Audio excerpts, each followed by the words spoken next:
Giants, Cowboys. Cowboys have won, 12 straight games against the New York Giants. But although Daniel Jones, after a horrible start against a Vikings team, which turns out that they're a pretty damn good team, it looks like he's bounced back a little bit, finally getting a win after a pretty crippling loss against the Washington Commanders after the Giants didn't have a kicker and had to go for a couple two-point conversions, which they didn't convert, while the Cowboys almost came back from 22 under against the Baltimore Ravens in the fourth quarter, nearly mounting a 22-point comeback, but overall have not been able to stop the run, being dead last in that, while the Giants actually have a pretty efficient running attack, rushing for 120 rush yards per game in the last two games. So I want to know, do you think the Cowboys should be on upset alert and fear that the New York Football Giants can stop that 12-game streak? Well, I said this earlier. I think it's possible, but not probable. I think the Cowboys are going to win this one. They've been dominant against the Giants. I think they're going to double Malik Nabers now. They see that he's a star. It showed in this game, his ability to catch the ball anywhere near him. It was amazing, and they're not going to allow that to happen. And who else are the Giants going to go to? The rest of their receiver core is pedestrian, really. So the running game for the Giants has been good the last couple of weeks. You got Devin Singletary back there. He's a lunch pail back, I guess. He's somebody who is he's a workhorse, but is he a star? I'm not so sure. And the Giants' defense maybe stepping up a little bit after starting out pretty poor. They should have a very good, one of the best defensive lines. It showed up a little bit in this game last week. Before that, it was not Burns and Thibodeau. Yeah, not doing much of anything. They're stepping up a little bit. It could be a close game. I don't have it that close. I have the Cowboys beating them just based on the way the Cowboys have played them. They're going to be very confident going into the game. Dak Prescott plays great against them. He's going to find CeeDee Lamb for a couple of TDs probably, and maybe the Cowboys find a little bit of a running game. They've got to figure that out. Well, I think overall, let's get your score. What's your score? 30-17. 30-17. I'm also going to agree with you, because I think this is a moment where you just got embarrassed and you need to bounce back. I think history would say that the Cowboys have this game in the bag. Last time we really saw the Giants play the Cowboys, it was embarrassment after embarrassment, because last year, if we remember, they opened the season, I believe, against the New York Giants and blew them out 40-0. I mean, that was just an absolute beatdown, an absolute murder. So, and the second game was 49-17. But I do think that we take a look at how this season has panned out so far for each team, and the Giants started off horrible against a Vikings team that we didn't really expect a lot from, because Sam Darnold was their quarterback. But now we take a look at the Vikings, and they have a great defense. Sam Darnold is a top quarterback in the NFL. It looks like Kevin O'Connell, kind of just got rid of all the bad sides of Sam Darnold, and then Brian Flores is doing a great job on the defensive side. On the Cowboys, what do we see? Well, you won week one against the Cleveland Browns, where Deshaun Watson didn't play well, and your kicker scored 18 points for you. The offense was not great. Not great at all. And then you followed up with back-to-back performances that were complete duds. You get blown out by the New Orleans Saints in your own house, and then through three quarters, you got blown out and embarrassed by the Baltimore Ravens.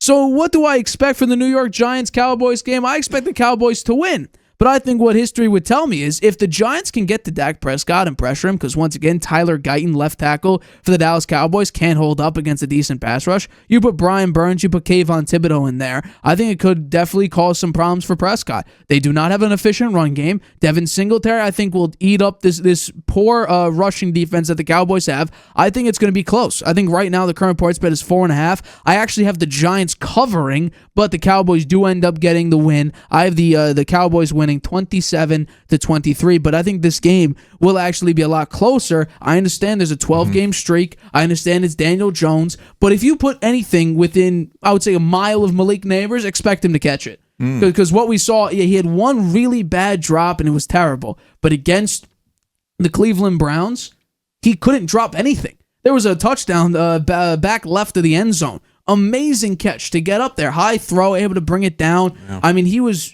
doing incredible things. He had a sideline catch this past week where the guy was going to intercept it, and he reached over, pulled the guy out of his hand, and got the ball and managed to get his feet in bounds. Really, all his catches seem to be highlight reel stuff. And Daniel Jones is force feeding him, which is kind of what you expect because Malik Nabers is the only real receiver that the Giants have. Wan'Dale Robinson kind of fits in when they're doubling Nabers. Then you can finally get Wan'Dale involved. Darius Slayton, occasional Jalen Hyatt needs to get used more. But I think if you keep going to Nabers and you utilize the running attack, because I do think it'll be open. The offensive line is holding up pretty well. Defensive line is doing an okay job. My only question, Mark, is what happened at the end of the Browns game?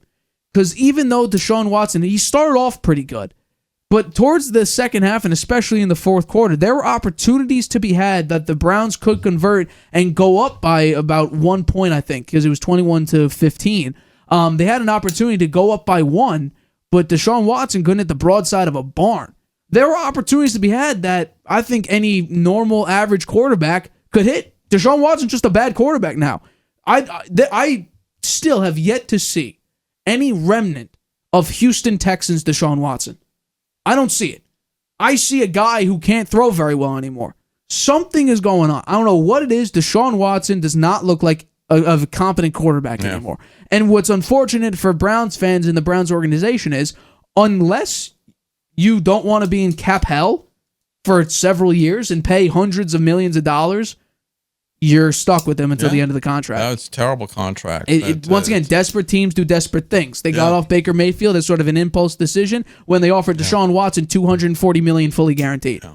One thing I'll say about the Giants game, I think it's key. The Giants have been able to run the ball the last couple of weeks, right? If they can run it against the Cowboys, that could be a problem because that's how the Saints and the Ravens beat the Cowboys. Right. Keeping them, the running game, keeping them off balance, not really jeopardizing their pass rush when you can get the first down on 2 plays instead of 3, or have a very short third down because you're able to run the ball. If the Giants can do that, then again, it could be an upset. I think it's possible for an upset, but I still think the Cowboys, just based on the way they played the Giants, Dak Prescott hasn't lost a game to him in the last 12. The Cowboys need to win, really. I mean, they're 1-2. They want to go 1-3. I find it crazy, and everybody's mentioned this. Whoever covers sports media and stuff like that, people who get paid normally take a step back. How's Brandon Ayuk doing? How's CeeDee Lamb and Dak Prescott doing? How are some of the receivers that got paid this offseason doing? Not great. No. Look at the quarterbacks that are leading the league, except Josh Allen's right up there. But you got people like Kyler Murray up there. You've got Justin Fields playing better. You've got Sam Darnold right up at the top. It's really quite surprising. These guys that got these huge contracts. Look at the Bengals, right?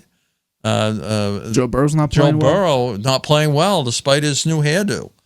And the Bengals 0-3. Yeah. 0-3. Come on, with him back, he's been one of the best quarterbacks.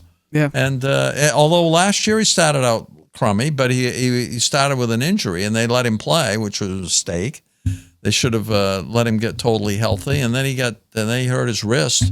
He was out the rest of the season, but he hasn't looked really very good at all. Not at all. When you lose to the worst secondary in the NFL, well, first of all, your defense is a massive part of that. Your defense could not stop anything. The Commanders have not punted in 2 straight games. Jaden Daniels completed 92% of his throws. You can't let that happen. You have 1 good pass rusher. Outside of that, you have Cam Taylor-Britt, who is now a loud trash talker, who backed it up on 1 incredible interception, but he keeps going. That's not a good sign. Right now, you have nothing to say. Oh, well, we have this. You're 0-3. Your defense couldn't stop a rookie. Like, the Zach Moss is not a great running back. The offensive line, you just lost Trent Brown. I think right now the Bengals are not a great team, and Joe Burrow, he's played okay. Like, he had, 3 touchdowns in this past game, but I think overall the Bengals are in danger. I think at this current moment, I think right now, playoffs, there's a shot already that you could be like, yeah, nope, on to the next season. Because this looks bad. Nothing is working for them whatsoever. Hi, everybody. Thanks for watching. Make sure you subscribe here to get the latest from the show. Also, if you want to check out the full episode, make sure you click the I in the top right-hand corner right now. If you want to listen to this show anywhere you go, make sure you go to anchor.fm/The Harvey Hour or anywhere you get your podcasts.